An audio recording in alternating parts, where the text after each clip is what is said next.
And then Big Mouth came out, and I'm obsessed with, man, how fucked up this show is. It's so fucked up, and it's so refreshing because in 2020 everything is so PC. But you guys, it seems like you found the line to be the perfect amount of inappropriate, but not get canceled off the internet.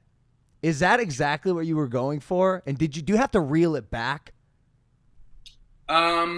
So it's a long, I don't know if I have the clear answer to it, except that, yeah, I mean, I think when we started the show, we knew that we were going to be on Netflix, that we were going to have no rules like you would have, on cable or regular television at that point. And they really encouraged us to push the limits of what we could do. So we went for it. And obviously it's a show about kids going through puberty. So there's a lot of stuff with like masturbation and everything else under the sun. And I think we felt like, with the lesson that I've learned personally in making that and what I want to do with the stuff I make is, like, you can get away with really big, crazy jokes if you also, at least in our case, like, are telling kind of emotional stories that have some real truth behind it. So, like, anytime we're doing something insane, it's usually still in service of something that the kids are going through in their world of trying to understand, like, who they are in puberty and their horniness. But because it's animated, we can get away with some truly insane shit. I mean, it's like, we're always trying to ride the line, but I think it's like someone wrote a story about us, I think after season 1, that was like, Big Mouth gives zero fucks. And I think we have tried to, whenever we're worried of being like, this is too far, we're always like, no, Big Mouth gives zero fucks. And we try to adhere to that when we're writing jokes. Yeah, they really do. I don't know if you've seen this show. Of course. It's because you were a part of one of the. Weren't you mentioned in one of the episodes? Nick, you burned me. Nick, you burned me in season 1, dude.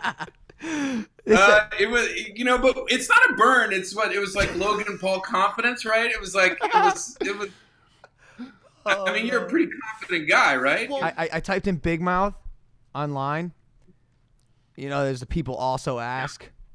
And the second one is Big Mouth appropriate for 13-year-olds? And it says, Big Mouth is not a kid's show. It's totally inappropriate for kids. Let the tweens and teens watch it anyway. Big Mouth might be the best thing to happen to sex education since parents started misslaying copies of The Joy of Sex. So I was going to ask, do you feel like since you are skewed so far in one direction, you've limited your demo, which could be a good thing, but is it too limiting? Like, do you know what the demo of the show is? We don't have an exact, I mean, I can go, we don't have exact data, but I mean, I'm sure Netflix does. We get a broad scope from them, but I can only speak anecdotally, which is, like people who, like, I remember when we started the show, we were making it being like, well, let's make a show that makes us laugh. And, like looking back sort of at our adolescence. And when we put the show out, I remember coming home, going to my nephew's bar mitzvah, and like it was a bunch of like all the kids were like, we're watching it, we love it, they're all 13. I'm like, yeah.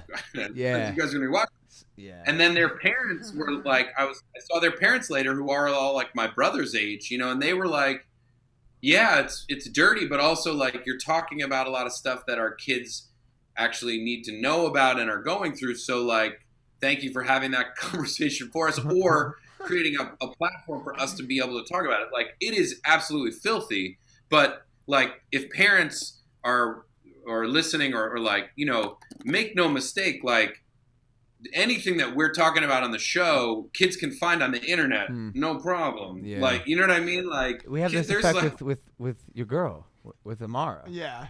Bro, 8-year-olds will come up to us and be like, oh, we love Lana Rhoades. We're like, how do you know her? And some are like through the vlogs, and others are like, by other means. And it's strange, but I think that as a society, people have started to, and Logan brought this up earlier, if it leads to a message that is helpful or to some sort of place that facilitates an actual discussion, I think that the willingness for society to look past the roughness around the edges of the conversation that needs to exist to coerce or engage the youth to dude, it's so relatable. There's engage with it. There's a pillow. happening. There's a pillow. Yeah. that this dude Jay falls in love with. Right. And that he like fucks. Humps it, yeah. Dog, of who course. hasn't fucked humped their a pillow? pillow? 100%. Yeah, That was the that's first. all- That was I that's lost based my off- virginity to a pillow. Easily. Yeah, it's based on our friend growing up who like used to fuck his pillow, and then later in life would take a Gatorade bottle and warm a sponge in the microwave and stick it inside the Gatorade bottle. Yeah, I've heard of it. I heard of these kids. I've I heard didn't know of they them. existed. Yeah, they really I thought this existed. was like an urban legend. I thought about some shit like that. I never had the balls to do it. I mean, Like literally, I had we've my heard balls about hadn't it with dropped. apple pie and stuff. These Westchester boys get down a little bit different.